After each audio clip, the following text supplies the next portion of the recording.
जेके tyre, जिसके हाल ही में numbers आए और उनका कंपनी के सीएफओ हमारे साथ हैं मिस्टर संजीव अग्रवाल। नंबर्स पर एक क्विक चेक ले लेते हैं। रेवेन्यू जो है वो एक्चुअली रेवेन्यू लगभग 10% बढ़कर आया है, एबिटा में 23% की जंप आई है और मार्जिन ऑपरेशनली भी काफ़ी अच्छे नंबर्स दिख रहे हैं। 11.6 से बढ़कर 13% तक का मार्जिन आए हैं और पैट में तो 64% का एक्सपेंशन है। तो स्ट्रॉन्ग सेट ऑफ नंबर्स। और आइए आगे का आउटलुक समझाने के लिए हमारे साथ मिस्टर संजीव अग्रवाल बन रहे हैं। बहुत बहुत शुक्रिया संजीव जी आज समय देने के लिए और हमसे बात करने के लिए। एक्चुअली 3 क्वार्टर्स पहले हमने अगर देखा, आपके 3 क्वार्टर से लगातार थोड़ी मार्जिन कॉन्ट्रैक्शन चल रही थी, लेकिन इस बार काफ़ी ऑपरेशनली स्ट्रॉन्ग नंबर्स दिखाई दे रहे हैं, मार्जिन एक्सपेंशन भी देखने को मिला है और आपका पैट भी काफ़ी जंप होकर आया है। क्या बड़े ड्राइवर्स रहे इस क्वार्टर में? मार्जिन एक्सपेंशन जो 3 क्वार्टर के बाद में आपने देखा है काफी अच्छे रेट से हुआ है, उसके 2-3 कारण है जो मैं अभी बता देता हूँ। फर्स्ट कारण है कि रॉ मटेरियल प्राइसेस में एक रिडक्शन आया है एंड जो कि पिछले क्वार्टर से हमने देखना शुरू किया था और 2.5% का रिडक्शन पिछले क्वार्टर में which is first quarter of FY26 में भी देखा गया था और इस क्वार्टर में भी 3% का रिडक्शन हुआ है। सेकेंड रीजन है हमारे वॉल्यूम्स में काफी अच्छा ग्रोथ आया है। डिमांड काफी अच्छी होने के कारण कंज्यूमर सेंटिमेंट्स काफी इंप्रूव हुए हैं। पर्टिकुलरली एक जो गवर्नमेंट ऑफ इंडिया ने बहुत अच्छा वेलकम स्टेप लिया है रिडक्शन ऑफ जीएसटी का, तो उसके चलते काफी अच्छी डिमांड सेंटिमेंट्स हैं एंड व्हीकल्स का भी सेल काफी बड़ा है ऑटो सेक्टर का, जो आपने नोटिस किया होगा एंड उसके चलते टीबीआर में भी और पीसीआर में भी दोनों में ओईएम एंड रिप्लेसमेंट मार्केट दोनों में काफी अच्छा ग्रोथ हमने नोटिस किया है।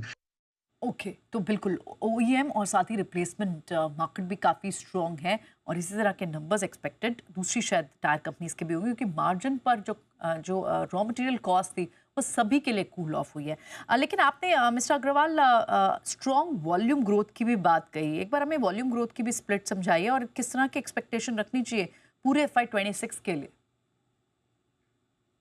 ओवरऑल देखिए 15% का वॉल्यूम ग्रोथ हमने देखा है इस मार्केट में एंड टीबीआर में जैसे मैंने पहले बताया 22% का रिप्लेसमेंट मार्केट में ग्रोथ आया है। पैसेंजर कार का 16% ग्रोथ आया है रिप्लेसमेंट मार्केट में और ये काफी अच्छे ग्रोथ रेट हैं।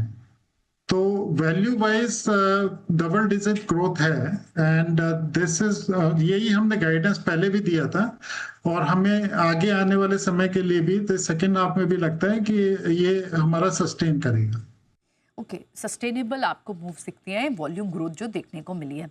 क्योंकि आपने देखा मिस्टर अग्रवाल, आपकी जो स्ट्रैटेजी थी कहीं ना कहीं आप दूसरी जोग्राफीज में भी डाइवर्सिफाई करना चाह रहे थे और अच्छे एक्सपोर्ट नंबर्स के तौर पर रिजल्ट भी आपको मिला है। लगभग 13% की एक्सपोर्ट ग्रोथ देखने को मिल रही है। अभी फिलहाल आगे चल के एक्सपोर्ट मार्केट से किस तरह का आउटलुक दिखाई दे रहा है? जो 13% इस चैलेंजिंग एनवायरनमेंट में भी हमने ग्रोथ रजिस्टर की है और आगे आने वाले समय में जिस तरह से हमने स्ट्रेटेजाइज किया है कि हम लोग डाइवर्ट करेंगे मार्केट्स को एंड यूएस की मार्केट जब भी ये एग्रीमेंट हो जाता है इंडिया और यूएस के बीच में, तो उसके बाद में एक्सप्लोर करेंगे और ग्रो करेंगे यूएस मार्केट में, नॉर्थ अमेरिकन मार्केट्स में। बट अभी के लिए हमने उसको and this is going two of course continue, हम लोग इसको बढ़ाएंगे। अपने जो दूसरे मार्केट है, लैटम मार्केट है या मैक्सिकन मार्केट्स हैं और जो दूसरे मार्केट्स हैं European then Middle East market है, इसमें जो अपना एक्सपोर्ट्स का ग्रोथ है उसको हम ज्यादा से ज्यादा ग्रैब करने की कोशिश कर रहे हैं और पेनिट्रेट कर रहे हैं उन मार्केट्स में। और जब भी हमारे यूएस और इंडिया के बीच में जो एग्रीमेंट हो जाता है तो उसके बाद में हमें उम्मीद है कि ड्यूटी स्ट्रक्चर ठीक होने की उम्मीद है और उसके बाद में फिर हम अपना यूएस मार्केट में भी एक्सपोर्ट को बढ़ाएंगे। ऑल राइट ठीक है, ये तो बात होगी एक्सपोर्ट मार्केट की। लेकिन पिछले इनफैक्ट हमने 3-4 क्वार्टर से देखा है आपका रेवेन्यू जो है वो एक ग्रो कर रहा है, लेकिन एक बैंड में ही। मेजरली आपका 3 से 5% तक की रेवेन्यू ग्रोथ हमने पिछले कुछ क्वार्टर्स में देखा है। लेकिन इस क्वार्टर में कंपनी ने ना सिर्फ अपने मार्जिन एक्सपैंड किया, रॉ मटेरियल प्राइस तो आपके कम हुए, बल्कि आपकी रेवेन्यू ग्रोथ भी अच्छी दिखी है, लगभग 11% तक की। क्या आगे भी, हालांकि आपने बताया ओईएम मार्केट हो या फिर रिप्लेसमेंट मार्केट हो, वहां बहुत स्ट्रॉन्ग डिमांड है, लेकिन क्या आगे भी ये ग्रोथ मोमेंटम जारी रहेगा? और गाइडेंस आप क्या शेयर कर सकते हैं सर हमारे साथ टॉप लाइन के लिए पूरे FY26 की? आज जो मार्केट में सेंटिमेंट है, कंज्यूमर सेंटिमेंट्स है, उसके चलते ऑटो सेक्टर में काफी अच्छी ग्रोथ आई है और जीएसटी कट होने के बाद भी अफोर्डेबिलिटी काफी बढ़ी है ऑटो सेक्टर में। तो हमें लगता है कि ये कंटिन्यू रहेगी और इंडिया की जो ग्रोथ है 7% की, जो इंडिया की ग्रोथ है जीडीपी में, उस रेट से प्लस रादर उससे बेटर ही ग्रोथ की हम उम्मीद करते हैं, क्योंकि एक्सपोर्ट्स भी ऑटोमोबाइल का हमने देखा कि पैसेंजर कार का भी एक्सपोर्ट 18% से ग्रो किया है। तो ओवरऑल हमें लगता है कि ये जो पॉजिटिव सेंटिमेंट्स क्रिएट हुए हैं जीएसटी कट होने के बाद और काफी अच्छा जो कंज्यूमर सेंटिमेंट्स में इम्प्रूवमेंट आया है, उसके चलते आगे आने वाले समय में ये एक टाइम के लिए ग्रोथ नहीं आई है, ये कंटिन्यू रहने की उम्मीद है, सस्टेन करेगी ये ग्रोथ। कंपनी ने एक्चुअली 1400 करोड़ का जो केपेक्स प्लान किया था FY 26 और 27 के लिए, उसके बारे में भी हमें थोड़ी विजिबिलिटी दे कि वो केपेक्स, वो यूटिलाइजेशन कहाँ कहाँ होगी, क्या कुछ नई एक्विजिशन या फिर कोई नई कैपेबिलिटीज या स्ट्रेंथ ऐड करेंगे आप? ये प्रोजेक्ट्स 1400 करोड़ रुपए के 3 कैटेगरीज में थे। पैसेंजर कार रेडियल के लिए 1025 करोड़ रुपए ग्वालियर के पास हमारा प्लांट है बानमोर में, तो उसमें एक एक्सपेंशन आया है। दूसरा, हमने ट्रक एंड बस रेडियल का लक्सर में नियर इन उत्तराखंड, वहां पर हमने एक्सपेंशन किया है ट्रक एंड बस रेडियल टायर्स के लिए।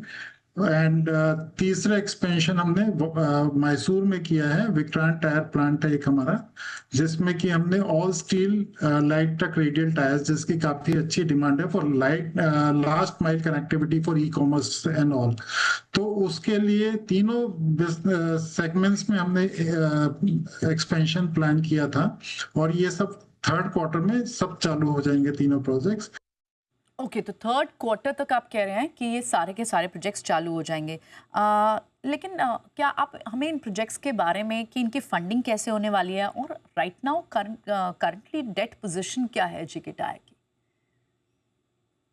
ये तीनों प्रोजेक्ट्स हमने फंड किए हैं with a mix of debt and equity, और major projects like 1:1 debt equity में हमने इसको टाई अप किया है। इक्विटी हमने रेज की थी, अगर आपको याद हो, 2023 दिसंबर में QIP किया था 500 करोड़ रुपए का, तो उससे हमने इक्विटी फंडिंग की है plus internal accruals. And also debt हमने रेज किया है IFC वॉशिंगटन से टाइप करके और DEG ऑफ जर्मनी से। इन दोनों इंस्टीट्यूशन से हमने फॉरेन करेंसी लोन टाइप करके इन प्रोजेक्ट्स को हमने फंड किया है, और ये सारा प्रोजेक्ट हमने 1:1 डेट इक्विटी में किया है, जिससे कि हमारा डेट भी कंट्रोल में रहेगा और काफी अच्छे तरीके से इसको आगे प्रॉफिटेबिलिटी देगा। ऑल राइट, तो डेट और इक्विटी के कॉम्बिनेशन से प्रोजेक्ट्स को फंड किया जाएगा। शुक्रिया मिस्टर अग्रवाल, ये पूरी की पूरी कॉन्वर्सेशन हमारे साथ करने के लिए। तो कंपनी के इस क्वार्टर में मार्जिन एक्सपेंशन से लेकर रेवेन्यू ग्रोथ दिखी, एक्सपोर्ट और डोमेस्टिक दोनों मार्केट में अच्छा सर्ज दिखाई दिया और मैनेजमेंट कॉन्फिडेंट है कि आगे भी ये ग्रोथ सस्टेनेबल रह सकती है।